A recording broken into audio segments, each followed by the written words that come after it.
14 अगस्त 2016 रात के करीब 11 बजे मालदा, पश्चिम बंगाल। एक ट्रक धीरे धीरे NH 12 पर रुकता है। ड्राइवर घबराया हुआ है। उसकी आंखें बार बार रियर व्यू मिरर में जाती हैं। बाहर अंधेरा है, सड़क सुनसान है। ट्रक के पिछले हिस्से में सब्जियों की बोरियां हैं, लेकिन उनके नीचे कुछ और है, कुछ ऐसा जो भारत की अर्थव्यवस्था को अंदर से खोखला करने की ताकत रखता था। 5 करोड़ रुपए के नकली नोट, एक ट्रक, एक रात और एक साजिश जो सालों से बुनी जा रही थी। यह कोई एक घटना नहीं थी, यह एक बहुत बड़े जाल की एक छोटी सी कड़ी थी। एक ऐसा नेटवर्क जो पिछले कई सालों से चुपचाप भारत में जहर घोल रहा था, और उस जहर का नाम था नकली करेंसी। लेकिन इस जहर को समझने के लिए, इस साजिश की जड़ों तक पहुंचने के लिए हमें पीछे जाना होगा, बहुत पीछे। भारतीय खुफिया एजेंसियों के पास 2013 से एक रिपोर्ट थी।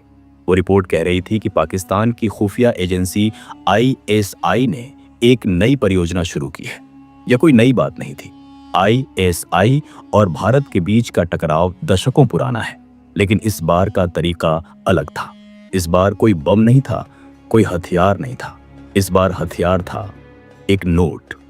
मकसद साफ था, भारत में इतनी बड़ी मात्रा में नकली नोट भेजो कि महंगाई बढ़े, बाजार में भरोसा टूटे और सामान्य नागरिक परेशान हो। जब किसी देश की मुद्रा पर भरोसा उठ जाता है तो वो देश अंदर से कमजोर होने लगता है। किसी बम की जरूरत नहीं, किसी फौज की जरूरत नहीं, सिर्फ कागज, और सही कागज। यह आर्थिक आतंकवाद था, और यह उतना ही खतरनाक था जितना कोई भी दूसरा आतंकवाद। लेकिन यह काम सिर्फ छापना नहीं था, इसके लिए चाहिए था एक पूरा तंत्र। छापने की जगह खास कागज, सही स्याही, और सबसे जरूरी, भारत के अंदर एक नेटवर्क जो इन नोटों को बाजार में उतारे। और वो नेटवर्क था पूरी तरह से सक्रिय, पूरी तरह से संगठित। नकली नोट छापने का काम पाकिस्तान में होता था, मुख्यतः पेशावर और कराची के कुछ खास प्रिंटिंग सेंटर्स में। लेकिन यह कोई साधारण प्रिंटिंग प्रेस नहीं थी। यहाँ काम करने वाले लोग ट्रेंड थे। उन्हें पता था कि भारतीय नोट में क्या क्या सिक्योरिटी फीचर होते हैं और उन्हें कैसे नकल करना है। इन नोटों की क्वालिटी इतनी उन्नत थी कि आम आदमी तो क्या, कई बार बैंक कर्मचारी भी पहचान नहीं पाते थे। इन्हें FICN कहा जाता था, फेक इंडियन करेंसी नोट्स। इनमें इस्तेमाल होने वाला कागज खास था, वही कॉटन और लिनेन का मिश्रण जो असली नोट में होता है। सिक्योरिटी थ्रेड की नकल इतनी सटीक थी कि देखकर दंग रह जाओ। वाटरमार्क हूबहू था। नोट को रोशनी में देखो, नकली और असली में फर्क करना लगभग नामुमकिन था। खुफिया रिपोर्टों के अनुसार इस काम में पाकिस्तान की स्टेट मशीनरी का भी हाथ था।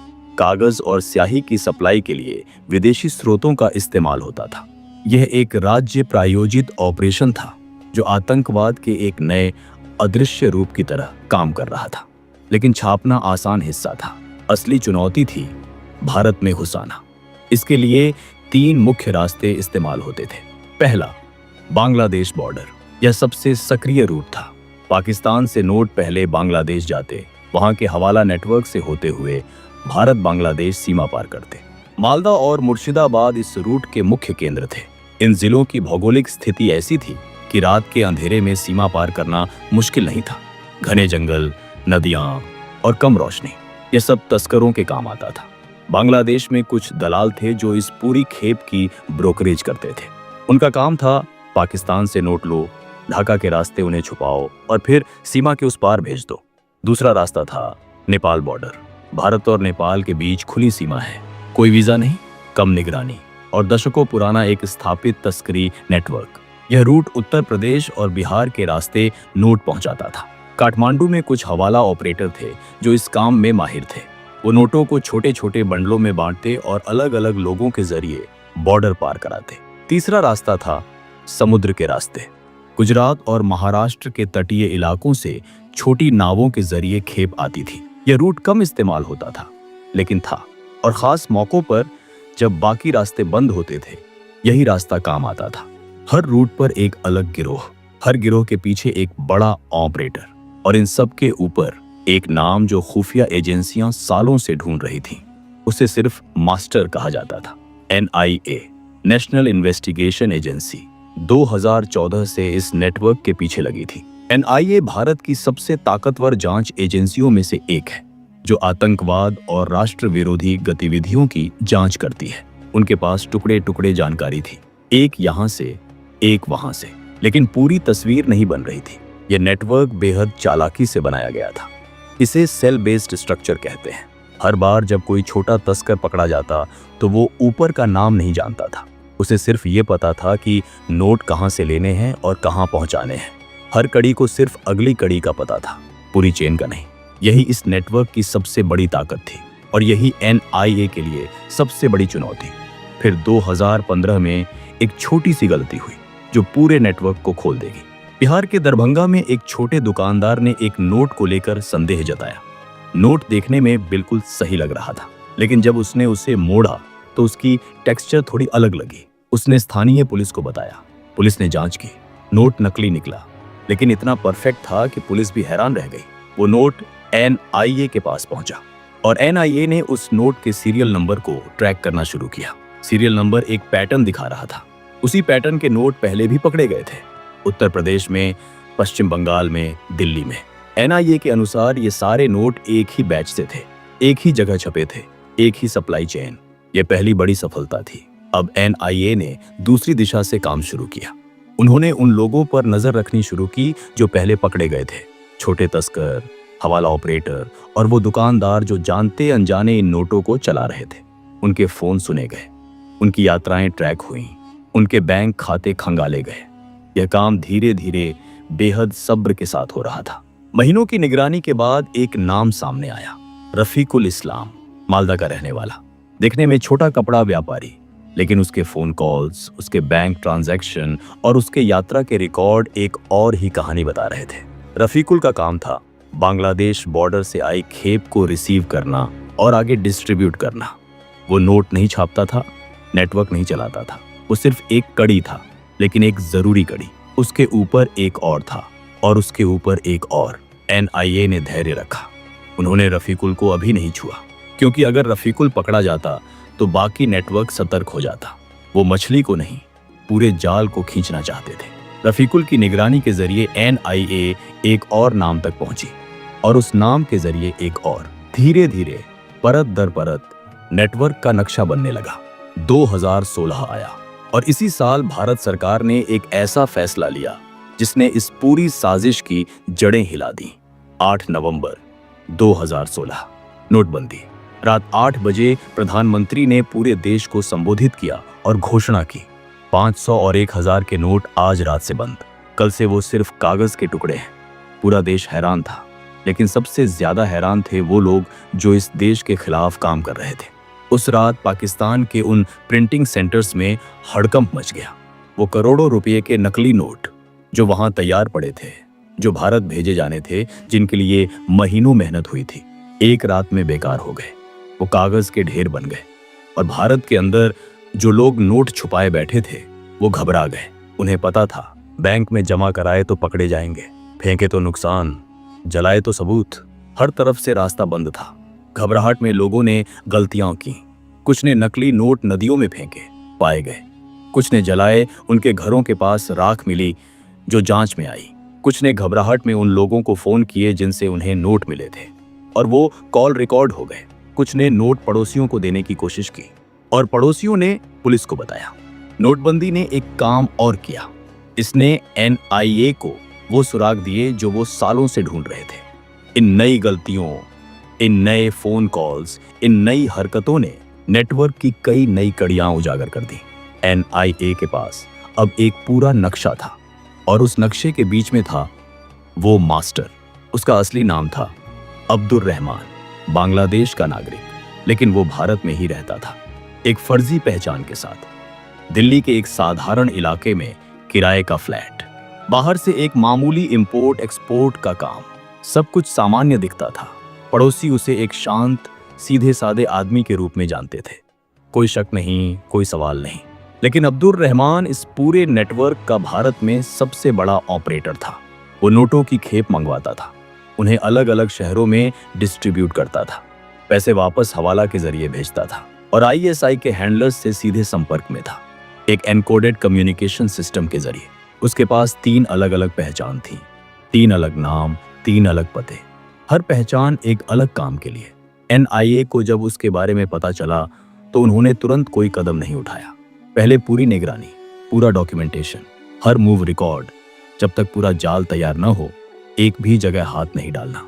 दिसंबर 2016, करीब 6 हफ्ते की गहन तैयारी के बाद NIA ने योजना बनाई। एक साथ, एक ही रात में, कई जगह। ऑपरेशन का नाम था ऑपरेशन क्लीन स्वीप। हर टीम को अलग ब्रीफिंग मिली। हर टीम को बताया गया कि उनका टारगेट कौन है, वो कहां मिलेगा और किस वक्त। यह सब इसलिए जरूरी था क्योंकि अगर एक जगह रेड पड़ती और बाकी जगहें बच जाती तो पूरा नेटवर्क भाग जाता। रात के 2 बजे NIA की टीमें एक साथ 14 जगहों पर पहुंची। मालदा, मुर्शिदाबाद, दिल्ली, लखनऊ और कोलकाता। हर टीम के पास एक लिस्ट थी। हर लिस्ट में नाम थे। हर नाम के सामने एक पता था। दरवाजे खटखटाए गए। कुछ ने खोले, कुछ ने नहीं खोले। जो नहीं खोले वो दरवाजे तोड़े गए। कुछ ने भागने की कोशिश की। एक ने पिछले दरवाजे से निकलने की कोशिश की। NIA वहां पहले से तैयार थी। एक ने खिड़की से कूदा, टांग टूटी। एक ने नोट जलाने की कोशिश की, लेकिन देर हो चुकी थी, सबूत मिल गए। उस रात कुल 23 लोग गिरफ्तार हुए। 23 लोग जो इस देश की अर्थव्यवस्था को धीरे धीरे खोखला कर रहे थे, जिनमें से कुछ को शायद यह भी नहीं पता था कि वो किस बड़े जाल का हिस्सा है, लेकिन जानते थे या नहीं, कर वो रहे थे देशद्रोह। और अब्दुल रहमान को दिल्ली के उसी किराए के फ्लैट से पकड़ा गया। जब NIA की टीम उसके दरवाजे पर पहुंची तो उसने शुरुआत में खोला नहीं। अंदर से आवाजें आ रही थीं, कुछ जलाने की कोशिश हो रही थी। जब दरवाजा तोड़ा गया तो वो एक डायरी के पन्ने फाड़ रहा था, लेकिन बहुत देर हो चुकी थी। उसके घर में मिला 11 लाख रुपए के नकली नोट, एक एनकोडेड डायरी जिसके ज्यादातर पन्ने बचे हुए थे, 3 फर्जी पहचान पत्र, 2 मोबाइल फोन और एक बांग्लादेशी सिम कार्ड जो ISI के एक नंबर से जुड़ा था। उस डायरी में लिखे नंबरों और कोड्स ने पूरी कहानी खोल दी। NIA के फोरेंसिक एक्सपर्ट्स ने उस डायरी को डिकोड किया। उसमें ट्रांजैक्शंस थे, कॉन्टैक्ट्स थे और डिलीवरी स्केड्यूल्स थे। यह एक पूरा बिजनेस लेजर था, लेकिन एक ऐसे बिजनेस का जो भारत के खिलाफ चल रहा था। NIA के अनुसार उस नेटवर्क ने पिछले 5 सालों में भारत में करीब 70 करोड़ रुपए के नकली नोट सर्कुलेट किए थे। 70 करोड़। यह सिर्फ एक संख्या नहीं थी, यह हर उस दुकानदार की मेहनत थी जिसने नकली नोट लिया और असली माल दिया। यह हर उस किसान की कमाई थी जिसे बाजार में धोखा हुआ। यह उस रिक्शे वाले का दिन था जो 10 घंटे चलाकर घर गया और उसकी जेब में जो नोट था वो झूठ था। यह उस बुजुर्ग की पेंशन थी जिसने बैंक से पैसे निकाले और घर पर रखे, और जब जरूरत पड़ी तो पता चला कि वो कागज के टुकड़े थे। जांच में और परतें खुली। पूछताछ के दौरान गिरफ्तार लोगों ने बयान दिए। एक एक करके नेटवर्क की कड़ियां उजागर होती गईं। यह पता चला कि इस नेटवर्क में सिर्फ तस्कर नहीं थे, कुछ सरकारी कर्मचारी भी थे जो आंखें मूंदे बैठे थे। कुछ बॉर्डर पर तैनात लोगों को नियमित रकम मिलती थी, बदले में वो खेप को आसानी से पार करा देते थे। कुछ बैंक कर्मचारी थे जो नकली नोट पहचान कर भी चुप रहते थे। यह एक पूरा इकोसिस्टम था जो भ्रष्टाचार और देशद्रोह की नींव पर खड़ा था। NIA की जांच आगे बढ़ती रही। अब्दुल रहमान पर NIA कोर्ट में मुकदमा चला। UAPA unlawful activities prevention act के तहत। यह वही कानून है जो देश के सबसे गंभीर अपराधियों पर लगाया जाता है। 2019 में लंबी सुनवाई के बाद अदालत ने उसे दोषी पाया। सजा आजीवन कारावास। बाकी 22 गिरफ्तार लोगों को भी अलग अलग सजाएं हुई, कुछ को 5 साल, कुछ को 10 साल। और जिन सरकारी कर्मचारियों का नाम आया उनके खिलाफ भी विभागीय कार्रवाई हुई। लेकिन क्या यह साजिश पूरी तरह खत्म हुई? नहीं। FICN नेटवर्क आज भी पूरी तरह निष्क्रिय नहीं है। अब्दुल रहमान जेल में है, लेकिन उसकी जगह दूसरे लोग आ गए हैं। नए रूट बने हैं, नई तकनीक इस्तेमाल हो रही है। 2000 के नए नोटों की नकल भी पकड़ी गई है। डिजिटल ट्रांजैक्शंस बढ़ने से इस नेटवर्क को नुकसान जरूर हुआ है, लेकिन नकद अर्थव्यवस्था जहां है वहां यह खतरा बना रहेगा। बॉर्डर पर हर साल FICN की बरामदगी होती है। PSF, CRPF और स्थानीय पुलिस मिलकर इस नेटवर्क को रोकने की कोशिश करती है। NIA हर नए मामले को ट्रैक करती है, लेकिन यह एक ऑनगोइंग बैटल है। यह एक ऐसी लड़ाई है जो न बंदूक से लड़ी जाती है न तोप से।